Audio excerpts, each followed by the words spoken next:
the inhabitants of Mathipus. When he opened his eyes, he was inside a very odd structure where there were 6 walls made up of yellow and dark red wood. Each wall had a lamp burning in oil providing warmth to the room that had no windows at all. He looked up to the ceiling and saw that it was made out of logs that were carefully tied up together, and his bed was made of the same wood as the walls. A thick white soft carpet covered the entire floor, and he could barely hear water splashes and voices of young life outside. The air in the room was good and he smelled the scent of burning incense. "Hello," a voice greeted him from behind. He looked back, and he saw an odd-looking creature. It had a long shiny black skin with patches of white and blue. Its face was long, pointed nose, small blue eyes, no ears, with wide mouth and sharp little sparkling teeth. Below its cheeks, he could see that it had an opening that opened and closed like a window, and its beard ran down to its chest. Its shoulders were wide and its arms were long that almost reached the floor, as its hands had 3 big pointed claw-like fingers, and its orange-colored feet was large with 3 thick claw-like toes. It was wearing a vest made of shiny scales, and its long pointed tail was the same color as its eyes. The creature was taller than him by about 3 feet, and beside it were 2 same creatures, one a little slender and smaller, the other very young, about 1.5 times less than his size. "My name is Marcello and this is my wife Kay. This is our son, Carlo. Carlo saw you by the banks of the lake and called us up to bring you here, in our house. We think you were swept away by spring, the great water from a very distant place. How are you doing?" He did not understand what Marcello was saying, but just gave the family a childlike look. He remembered his mother as tears flowed out from his eyes once more. "Mutter?" Kay and Marcello understood what he just said. Kay looked at Marcello and went beside Leonardo, who was scared at their sight. She sat beside him and touched his golden hairy head with streaks of red running down to his waist. Kay knew Leonardo's language and she spoke the language of the north for their visitor to understand. "We don't know where your mother is, but we are sure, wherever she is, she will see you at the right time. In the meantime, you will stay here and we will take care of you." Marcello and Kay and their kind are called the males. They live at the banks of a very wide serene lake called Mathipus, where a vast and a thick forest on the east and the west rested and enclosed them. The north part was surrounded by high cliffs where water up north flowed from its walls down to a wide river that flowed southwards. The river ran downstream to the open sea. Unlike the east and west side of the forest, the northern side had thinner trees and the ground was almost at level with the river. Whenever it rained, the edges of the northern forest sunk to the river. At the south end of the lake laid a high and a flat thick dam-like wall of limestone and rocks that separated the lake from the open sea. Males were amphibious creatures. Each break of dawn, during the end of winter and the whole of summer, they hunted for fishes in scores by barely swimming through a hole beneath the lake, crossing the limestone walls out to the open sea. They used large nets in catching fishes, normally swarms of mackerel, barracuda and yellowfin tuna. The catches were brought to the same passage towards the lake, where inside, several wooden gates were installed to keep large sharks and other predators of the sea from entering their abode. Males were the fastest swimming creatures, using their long but powerful tails as propellers. Their long strong arms were capable of carrying loads 3 times their weight. Each time they went back to the lake from fishing, the gates were closed as they released their catches into Mathipus. The fishes sustained their living until winter as it stayed alive in the salty lake.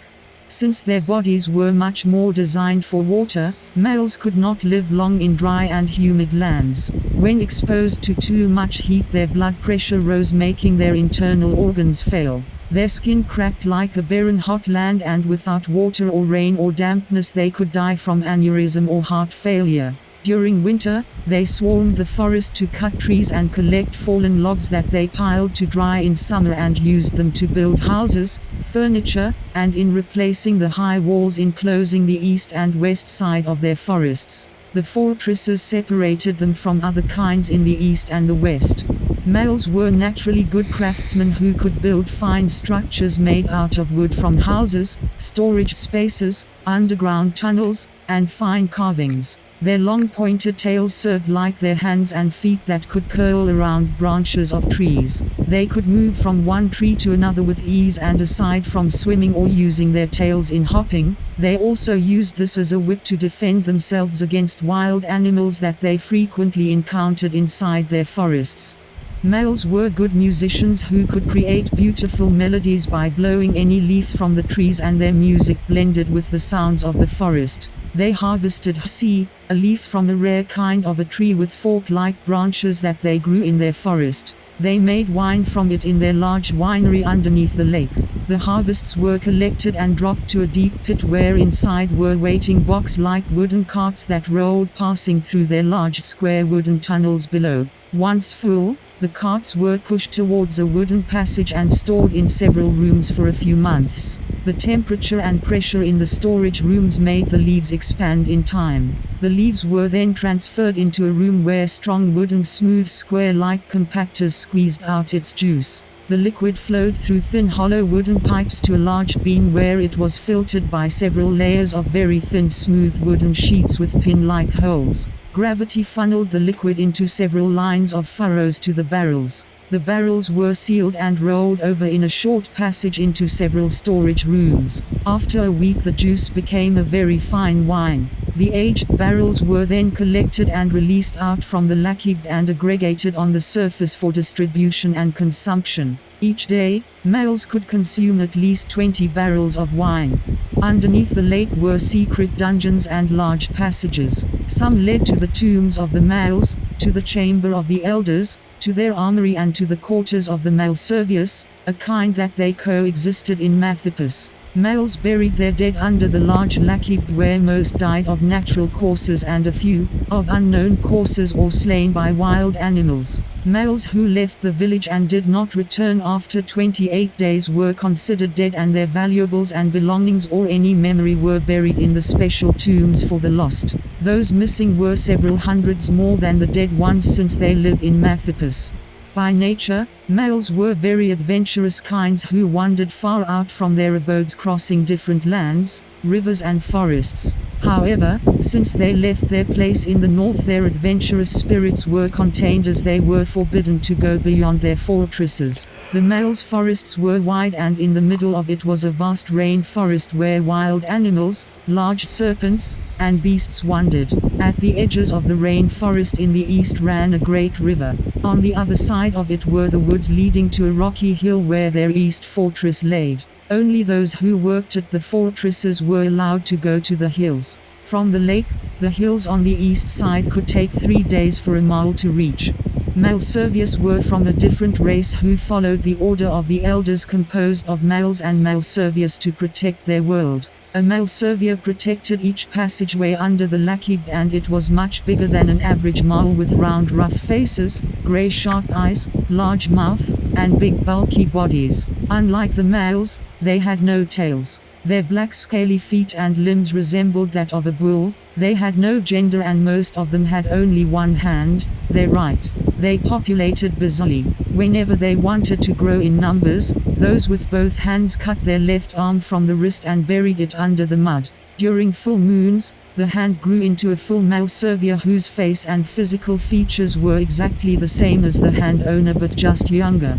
They died like a normal creature from age or wounds, or when they were exposed into too much sun. Their bodies turned into hard solid rocks a week after they lose a life. Mud in the forests, banks of the rivers, lakes, and swamps revived their energy when they were tired or worn out due to battles. Their wounds also healed faster whenever they stepped on mud, as if mud were the source of their life. The Malservius served as the males' army, who wore special armors made of thick fish scales, crafted by the males, that acted as an impenetrable shield against sharp objects. Like the males, Malservius were also amphibious creatures, but lacked speed in water and needed more air from the surface. They could not stay submerged in the water for a long time, as they could also drown. They used to live in a place called Tuz in the middle north, and for almost a century males and Malservius inhabited the south of the world.